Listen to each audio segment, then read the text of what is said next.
Hello friends, मैं हूं कृष्णा वानखेड़े और आज का हमारा जो टॉपिक है वो ये है loads consider in design of structure.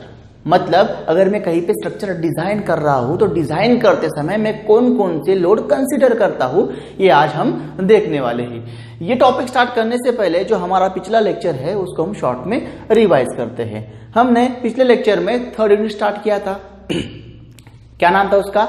Analysis and design of singly reinforced section. उसमें हमने देखा जो आपका कंक्रीट है, तो कंक्रीट क्या होता है? तो कंक्रीट क्या होता है? It is the mixture of cement, sand, aggregate and water. उसी मिक्सचर को मैं क्या कहता हूँ? कंक्रीट कहता हूँ। उसके बाद मैंने देखा आरसीसी क्या होता है। आरसीसी मतलब रेनफोर्स्ड सीमेंट कंक्रीट। मतलब तो concrete in which we use the steel, the concrete in which we use the steel to increase its tensile strength। उसी को हम क्या कह रहे थे? उसी को हम आरसीसी कह रहे थे। ये हुआ आपका आरसीसी। उसके बाद हमने देखा था, जो हमने महाभारत देखा था, वो किस लिए देखा था कि हम जो कंक्रीट में स्टील यूज करते हैं वो किस लिए यूज करते हैं। तो क्यों यूज करते हैं हम steel? To resist the tensile stresses. हमने देखा था यहाँ पे मैंने बीम निकाला, उसको बेंड किया, नीचे टेंसाइल स्ट्रेसेस जनरेट हुए थे। तो उन टेंसाइल स्ट्रेसेस को कैरी करने की जो स्ट्रेंथ है वो आपके कंक्रीट में नहीं थी, वो वहां पे फेल हो रहा था। इसीलिए मैंने क्या किया था? टेंसाइल स्ट्रेस को कैरी करने के लिए वहां पे आपका स्टील यूज किया था। उसके बाद हमने क्या देखा? उसके बाद हमने देखा कि आपका पीसीसी क्या होता है। तो यहाँ पे पीसीसी मतलब प्लेन सीमेंट कंक्रीट। प्लेन मतलब उसका मीनिंग हमने देखा कुछ नहीं होता है। मतलब अगर मैं कंक्रीट में कुछ भी नहीं ऐड करता हूं, उसे अगर मैं प्लेन रखता हूं तो मैं उसको उस कंक्रीट को क्या कहता हूं? प्लेन सीमेंट कंक्रीट कहता हूं। तो ये हुआ आपका पीसीसी। उसके बाद हमने देखा था the function of a reinforcement in RCC. यहाँ पे मैंने 2 स्टार मार्क किए थे, मतलब ये क्वेश्चंस आपके लिए इंपॉर्टेंट था। तो हमने फंक्शन देखे, तो फंक्शन में फर्स्ट फंक्शन क्या था? स्टील का जो रोल था, जो फंक्शन था आरसीसी में, वो क्या था? तो फर्स्ट फंक्शन था आपका it resist the tensile stresses. हमें ये कहां से पता चला था? वो महाभारत से हमें पता चला था। It resist the tensile stresses. उसके बाद it resist the bending stresses. अगर कहीं पे बेंडिंग हो रही है वहां पे जनरेट होंगे आपके बेंडिंग स्ट्रेसेस। तो उन बेंडिंग स्ट्रेसेस को रेजिस्ट करने का काम भी आपका रेनफोर्समेंट करता है। उसके बाद हमने देखा it resist the buckling stresses and compressive stresses. In case of column को बकल किया था हमने यहाँ पे, वहां पे जनरेट हुए थे आपके बकलिंग स्ट्रेसेस और कंप्रेसिव लोड के कारण कंप्रेसिव स्ट्रेसेस। तो उनको कैरी करने का काम भी आपका रेनफोर्समेंट करता है। उसके बाद it resist the shear stresses. कहीं पे शियर फोर्स लगता है तो उसके कारण जनरेट होते हैं शियर स्ट्रेसेस। तो उनको कैरी करने का काम भी आपका रेनफोर्समेंट करता है। तो ये हुआ आपका 4th। उसके बाद हमने क्या किया? हमें पता है स्टील क्या है? Ductile material. इसीलिए इट प्रोवाइड, आपका जो 5th फंक्शन है क्या था? It provide the ductility to the member. ये मेंबर को डक्टिलिटी प्रोवाइड करता है। और उसके बाद जो हमारा लास्ट फंक्शन था वो क्या था? It gives the warning before failure. जो आपका स्टील हम अगर कंक्रीट में डाल रहे हैं तो कंक्रीट क्या करेगा? ये जो मेंबर है, जो बीम क्या करेगा? फेल होने से पहले हमें वार्निंग देगा in the form of bending. ये आपका 6th फंक्शन हुआ। अब जाते हैं हम हमारे न्यू टॉपिक की तरफ। वो क्या है? Loads consider in design of a structure. यहाँ पे IS 875 1987 लिखा है।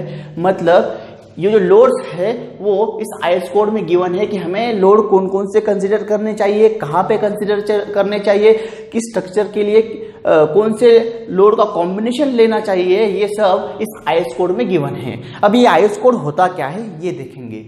IS कोड मतलब एक ऐसा बुकलेट होता है, उस बुकलेट में अगर आप किसी मेंबर की डिजाइन करना चाहते हो तो वहां पे आपको उस मेंबर को किस तरह से डिजाइन करना चाहिए। समझो हमारा मेंबर है, समझो बीम है, तो बीम को किस तरह से डिजाइन करना चाहिए, उसके लिए हम स्टील यूज कर रहे हैं तो मिनिमम स्टील कितना यूज करना चाहिए, मैक्सिमम स्टील कितना यूज करना चाहिए, स्टेप्स किस तरह से फॉलो होने चाहिए, और अगर आप हमने देखा कि आपके बार प्लेस किए होते हैं तो उनमें डिस्टेंस को हमने स्पेसिंग कहा था, तो वो स्पेसिंग कितनी होनी चाहिए, कुछ फॉर्मूलेज होंगे, वो भी किसी बुकलेट में गिवन होते हैं। तो उसी बुकलेट को मैं क्या कहता हूं, मैं उसे बुकलेट को आईएस कोड कहता हूं।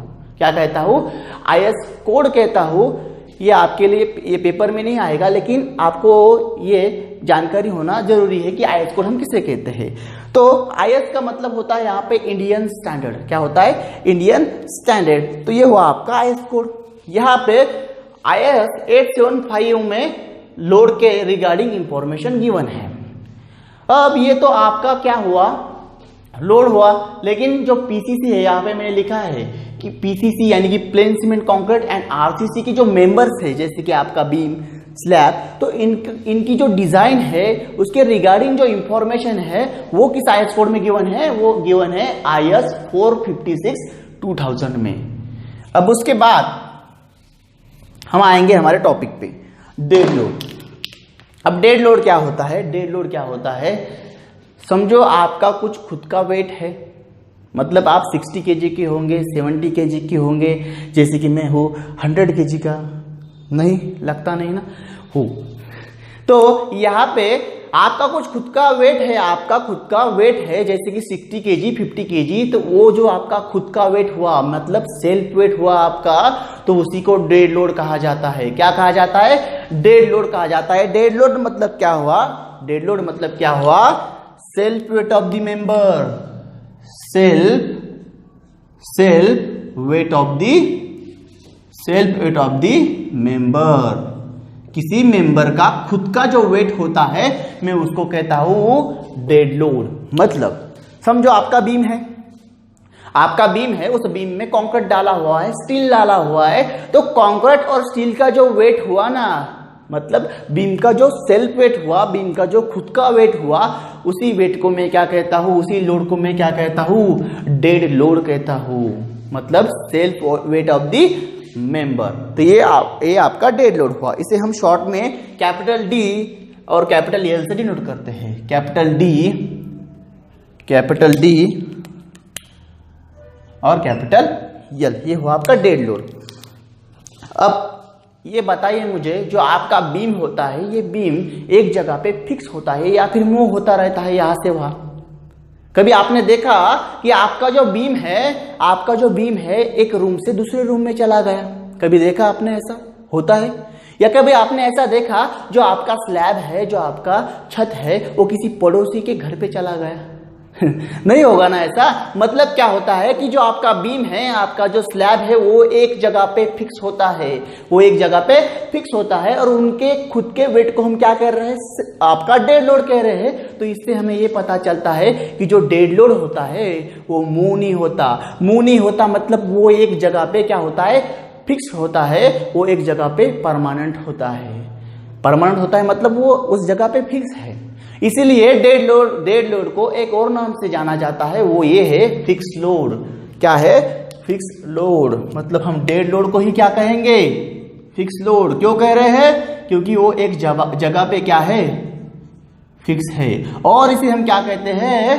Permanent load of the structure और मेंबर। Permanent load, permanent.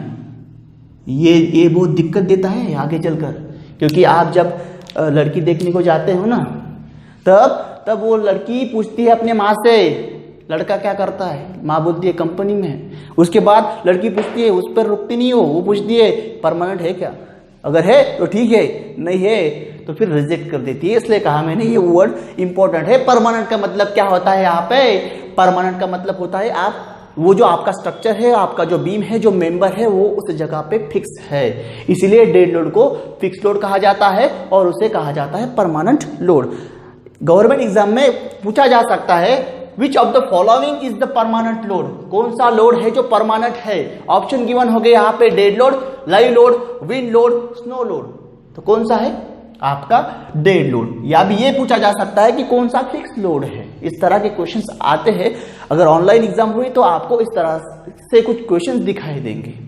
तो ये हुआ आपका डेड लोड। उसके बाद मैं मूव कर रहा हूं मैं यहाँ पे लाइव लोड की ओर, कि लाइव लोड क्या होता है? लाइव लोड क्या होता है?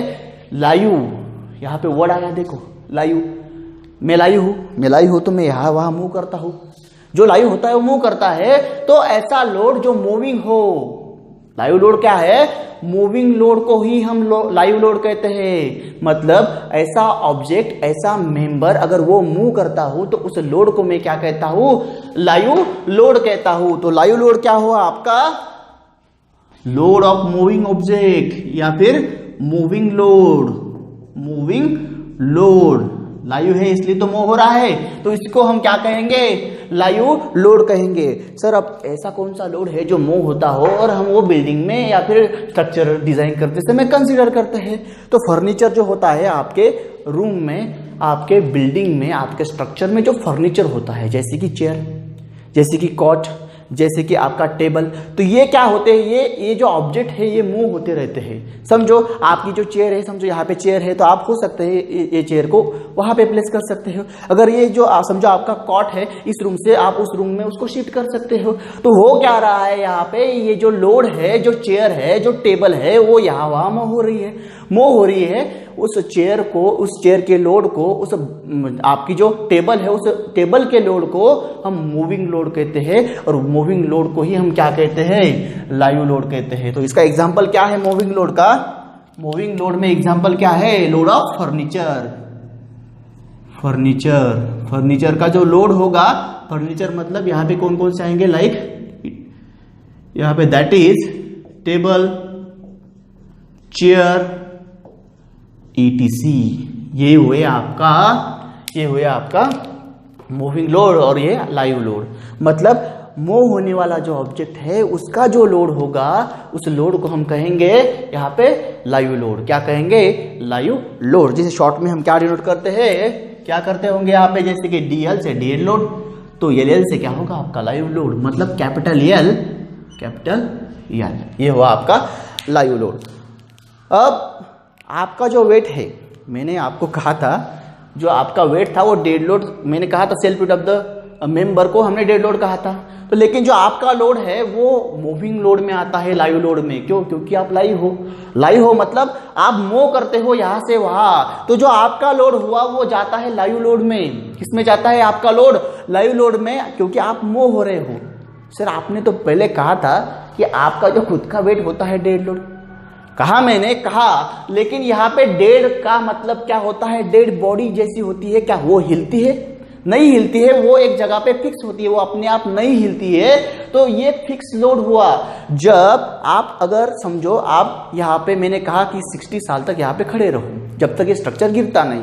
अगर आप यहाँ पे पूरी तरह से 60 साल तक खड़े रहे, आप हिले नहीं, मूव नहीं हुए, तब जाकर बन सकता है आपका ये डेड लोड। क्योंकि डेड लोड मुझे पता है कि डेड लोड क्या होता है, फिक्स लोड होता है, मतलब वो एक जगह पे फिक्स होता है। आप अगर 60 साल तक एक जगह पर फिक्स रहते हो तो हो सकता है आपको डेड लोड में, हम आपको डेड लोड कह सकते हैं। लेकिन मुझे पता है आप ऐसा नहीं कर सकते, आप तो मूव होंगे। तो आप अगर मूव हो रहे हो तो वो हुआ मूविंग लोड। मतलब आप अगर आपका लोड कंसीडर किया जाए तो वो किसमें किया जाएगा, आपके लायु लोड में। ये जो मैंने आपको कहा था सेल्फ वेट, तो ये समझने के लिए कहा था कि आपका जो खुद का वेट है, सेल्फ वेट है, उसको हम डेड लोड कहते हैं, लेकिन एक्चुअली में आप लायु लोड में जाते हो। तो ये हुआ लायु लोड। इसे और एक नाम से जाना जाता है।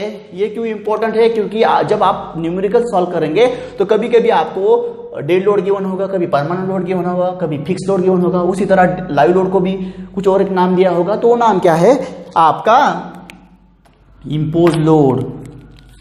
इम्पोज लोड, लायु लोड को और एक नाम से जाना जाता है, वो क्या है, इम्पोज लोड। और इसे और एक नाम से जाना जाता है, वो है सुपर इम्पोज लोड।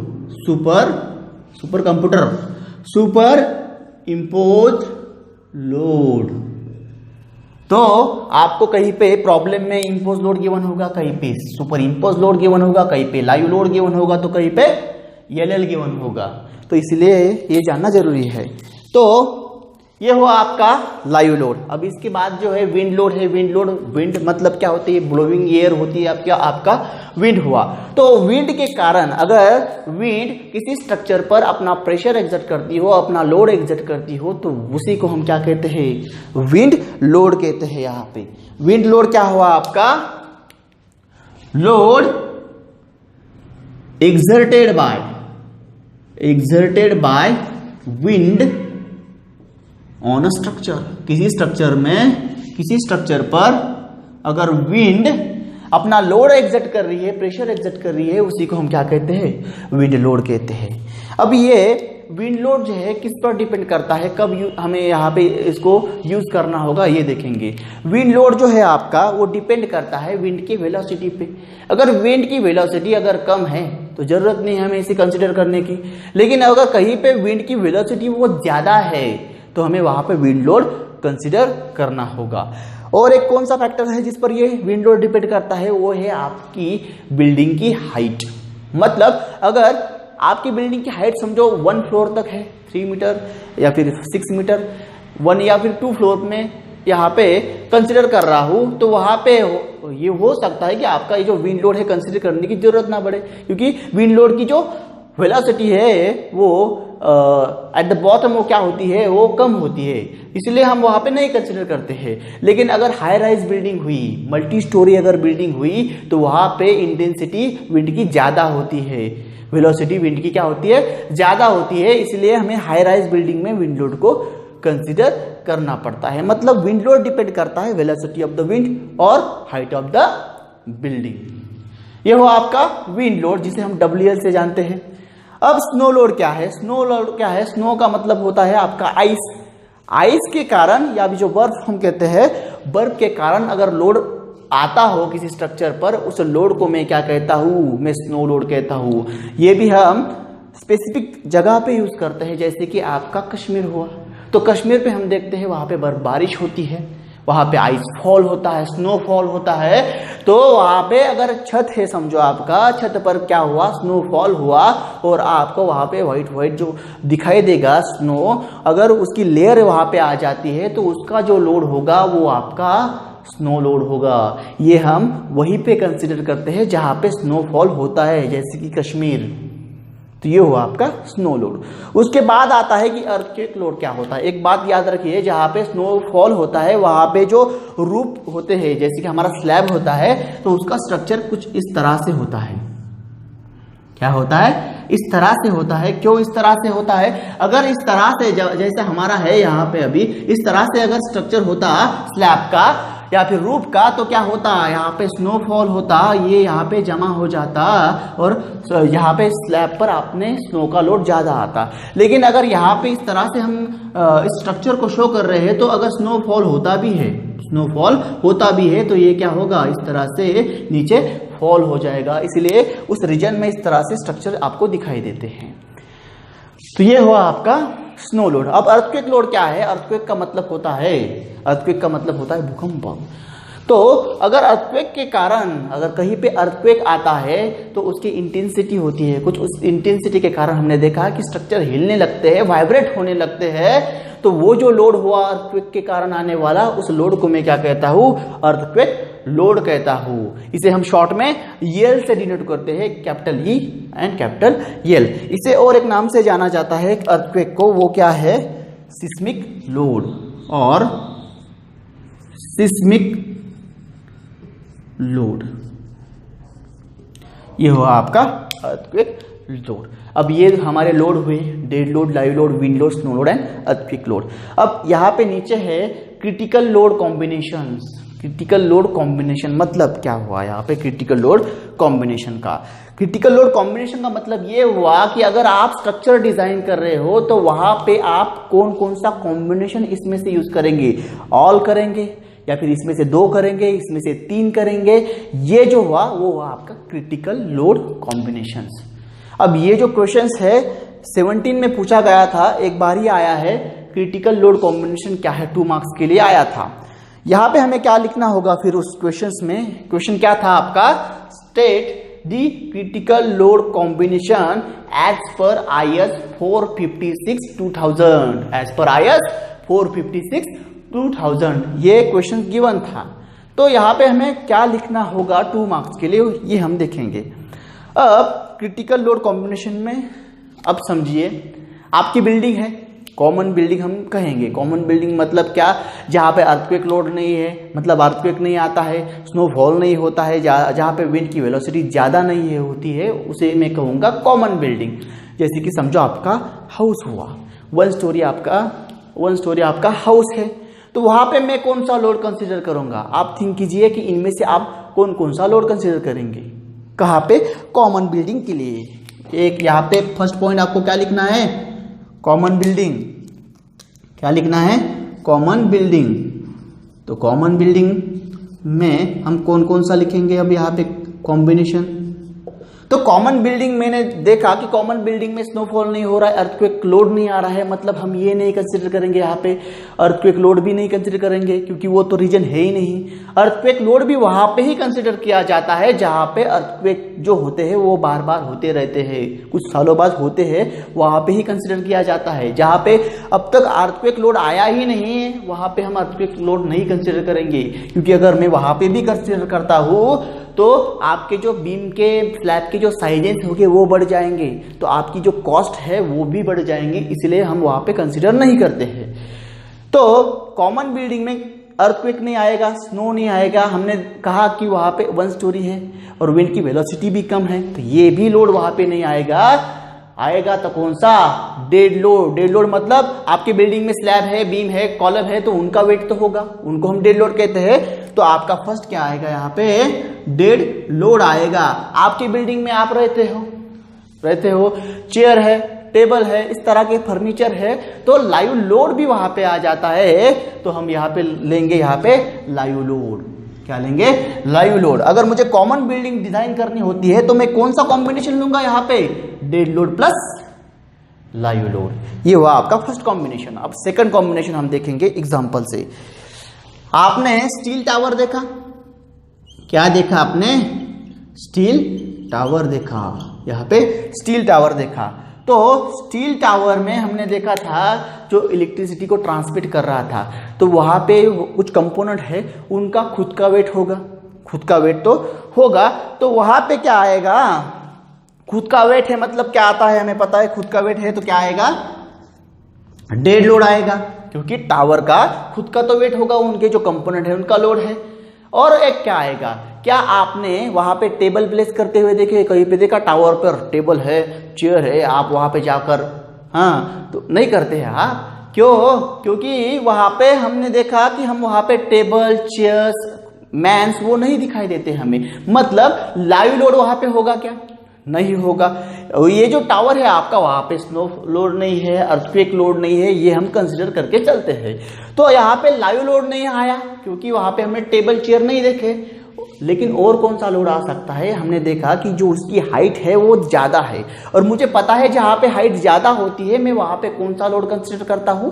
मैं वहां पे विंड लोड कंसिडर करता हूं। तो यहाँ पे क्या आएगा फिर कॉम्बिनेशन में? कॉम्बिनेशन में क्या आएगा? प्लस क्या आएगा? विंड लोड आएगा, यहाँ पे लाइव लोड नहीं आएगा। ये आप ध्यान में रखिए। तो ये हुआ आपका स्टील टावर। अब और कौन सा है जो हम इसे यहाँ पे कॉम्बिनेशन, ये 2 मार्क्स के लिए पूछा जाता है, अगर 2 भी लिखे आप तो भी चल सकता है। लेकिन अब हमें क्या करना है, और एक एग्जांपल लेना है, वो है high rise building. High rise building मतलब multi storey building. 10 storey building हमने कंसिडर कर ली। क्या कंसिडर किया हमने यहाँ पे? क्या कंसिडर किया यहाँ पे हमने? High rise building. दिख रहा है क्या? अब मुझे क्या पता दिख रहा है कि नहीं, मैं ये कंसिडर करके चलता हूं कि आपको दिख रहा है। High rise building, high rise building. अगर दिख नहीं रहा होगा तो ये मैं यहां पे लिख देता हूं। आपका जो थर्ड पॉइंट है वो क्या है? High rise building. अब हाई राइज बिल्डिंग अगर यहां पे है तो यहां पे हम लोड कॉम्बिनेशन क्या लेंगे? तो हाई राइज बिल्डिंग है, अब बिल्डिंग है मतलब स्लैब है, बीम है, उनका खुद का वेट है, तो डेड लोड तो आएगा, डेड लोड तो आएगा। तो फर्स्ट आ गया आपका डेड लोड। अब बिल्डिंग है मतलब चेयर है, कॉट है, देन आपका टेबल है, आप भी है, तो लाइव लोड भी यहाँ पे आएगा, लाइव लोड भी यहाँ पे आएगा। और क्या आएगा यहाँ पे ये अर्थक्वेक रीजन नहीं है, ये स्नोफॉल वाला रीजन जैसे कि कश्मीर नहीं है, तो यहाँ पे और कौन सा लोड आ सकता है? अब रहेगा आपका विंड लोड। हाई राइज होने के कारण, बिल्डिंग की हाइट ज्यादा होने के कारण वहां पे हम क्या करते हैं, विंड लोड भी कंसीडर करते हैं। तो यहां पे आएगा आपका विंड लोड। तो ये हुआ आपका critical load combinations. I hope ये आपको समझ में आया होगा। अब हमारा नेक्स्ट टॉपिक देखेंगे। अगर किसी को लिखना है, आप जो है जैसे जैसे हम आगे जाएंगे तो इनकी जो नोट्स है वो प्रिपेयर करते चलिए, क्योंकि मैं क्या करता हूँ, होता बहुत कम है, मैं बहुत ज़्यादा एक्सप्लेन करता हूँ, ज़्यादा यहाँ पे इंफॉर्मेशन आ जाती है। तो आप अगर फिर से वीडियो देखने की कोशिश करेंगे तो ये लेंथी हो जाएगा। अगर जहाँ पे ज़रूरत है देखिए, जरूर देखिए, लेकिन अगर यहाँ पे अगर ज़रूरत नहीं है आपको तो जस्ट ये राइट डाउन कीजिए, नोट्स प्रिपेयर कीजिए। आप जैसे हमारा जो फर्स्ट लेक्चर था उसी से स्टार्ट कीजिए नोट्स बनाना, ये आपको बहुत काम आएगा। वैसे भी मैं नोट्स प्रोवाइड करूँगा, लेकिन हो सकता है वहाँ पे कम ज़्यादा हो, कभी कभी हो सकता है लेट हो जाए, तो इसलिए आप भी आपके खुद के नोट्स बनाते चलिए।